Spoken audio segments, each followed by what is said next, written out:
Para pemirsa setia CB Channel dimanapun Anda berada, kita lanjutkan diskusi kita dengan tokoh persepak bolaan Kota Depok dengan Pak Syafril Arsyad yang sudah berada di studio kita.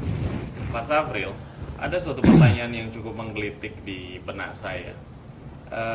Persikat ini kan dulunya berada di Divisi 1 IPL ya Pak ya, kemudian ujuk-ujuk pindah nih ya. Naik grade ceritanya menjadi divisi utama LSI. Dan setelah di divisi utama ini prestasinya ngedrop terus nih. Apakah loncatan yang dilakukan oleh Persikat ini sebuah loncatan yang dipaksakan dan berujung pada keterpurukan atau seperti apa Pak? Kalau pengamatan saya, mau di IPL maupun di LSI sekalipun, kalau dalam pengelolaannya seperti ini, itu tidak akan berpengaruh, ya. Karena di LSI sendiri, di Liga Super Indonesia sendiri, dengan Primer sendiri, dalam kondisi pengelolaan seperti sekarang, itu tidak akan ada pengaruhnya. Jadi tetap akan hasilnya seperti itu. Karena persepak bolaan ini kan tidak bisa dikelola, apalagi berbicara profesional. Ya kan? Kalau berbicara pengelolaan profesional, dikelola itu harus betul-betul dikelola secara profesional. Artinya dengan konsep manajerial pengelolaan organisasi betul. Yang profesional ya, ya. Berarti kendala terbesar di Persikat ini adalah manajerial. Betul, setuju, Pak? Betul, setuju. Setuju. Ya. Karena di dalam manajerial itu melihat pemain itu kan banyak faktor yang harus dilihat. Memang kunci utama adalah finansial, ya kan? Nah, kalau memang kita di segi finansial tidak memungkinkan, ya kan? Ya artinya berarti kan kita harus mengukur kemampuan kita. Nah makanya sekarang itu ini juga dampak dari kondisi PSSI di pusat sebenarnya, ya kan. Dulu itu kita masuk ke IPL, ya kan. Sekarang masuk ke Liga Super, ya kan. Itu kan karena masih tarik ulur antara kelompoknya yang satu di pusat dengan kelompok yang satu. Nah akhirnya karena ini duluan itu adalah diputar itu adalah ISL, ya diikutin aja ISL duluan kan gitu. Itu aja persoalannya. Nah tapi inti pokok kalau saya melihat prestasi ini tidak berpengaruh mau ikut yang ini tetap hasilnya akan seperti itu. Karena kita udah lihat secara manajerialnya, pengelolaannya nggak ada anunya. Oke, baik Pak. Ini kan ada satu prestasi yang cukup membanggakan di Kota Depok. Saya melihat anak-anak muda di kota ini sangat antusias sekali bermain futsal. Ya. Ini kan futsal lagi tren nih Pak. Ya. Di mana-mana ada lapangan futsal. Di sini ada pertandingan futsal. Bahkan dalam ranah kampanye pun futsal ini jadi sebuah media untuk sosialisasi kemana-mana. Ya. Nah, pertanyaan saya sejauh mana prestasi futsal kita di Kota Depok dan di mana sih Pak posisi olahraga futsal ini sendiri? Apakah berada di naungan Pengcap PSSI Kota Depok sendiri atau dia independen? Mohon dijelaskan Pak. Berbicara futsal, kalau untuk futsal ini di bawah Pengcap PSSI Kota Depok. Ya, di bawah Pengcap PSSI.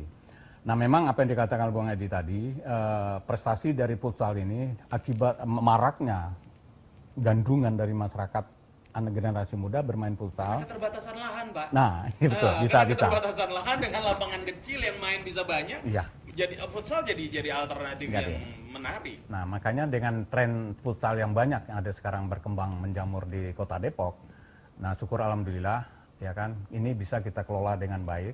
Bahkan di tingkat putri pun juga ada tim putri kita, ya tim putri futsal Kota Depok itu ada dan itu juga berprestasi di tingkat Jawa Barat. Ya kan kita itu dapat juara 3 di tingkat Jawa Barat. Kemarin itu ada Liga Futsal di Bandung, itu ikut pemain kita. Dan bahkan perlu dipahami oleh Bung Edi, sekedar diketahui, pemain nasional itu ada di Kota Depok. Ada beberapa orang di Kota Depok, pemain putri futsal Kota nasional. Ada putri, ada 4 orang. Putranya belum ada. Nah, putra itu justru pelatihnya itu justru mantan pemain nasional, pelatih yang ada di kita. Pemain nasional PSSI. Iya, untuk futsal. Nah itu sekarang yang kita rangkul untuk melatih pemain-pemain kita untuk putra. Ya, jadi memang tim putra futsal untuk Kota Depok baik putra maupun putri. Nah kebetulan kita putrinya juga lebih agak berprestasi daripada putra. Nah, bahkan pemain nasional pun ada beberapa orang yang diambil dari pemain putri Kota Depok. Jadi kalau kita melihat apa yang Bapak sampaikan tadi, peranan manajerial, fungsi-fungsi manajerial dari pimpinan organisasi, baik itu Persikat maupun Pengcapnya sangat-sangat perlu diperhatikan ya Pak, karena ini bicara kesinambungan organisasi ke depan.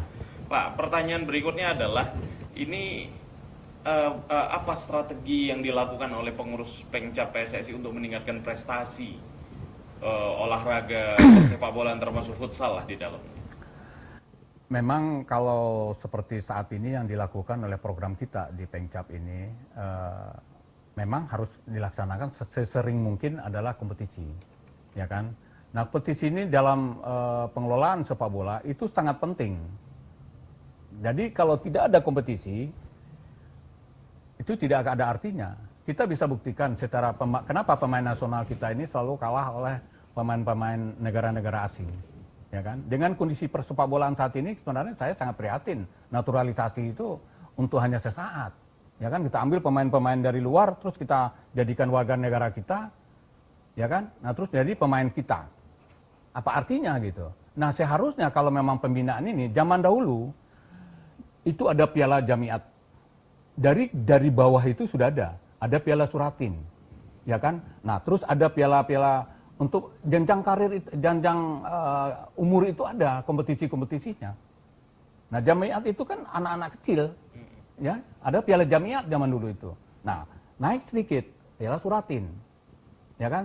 Nah, naik suratin nanti baru piala-piala untuk prapon dan seterusnya.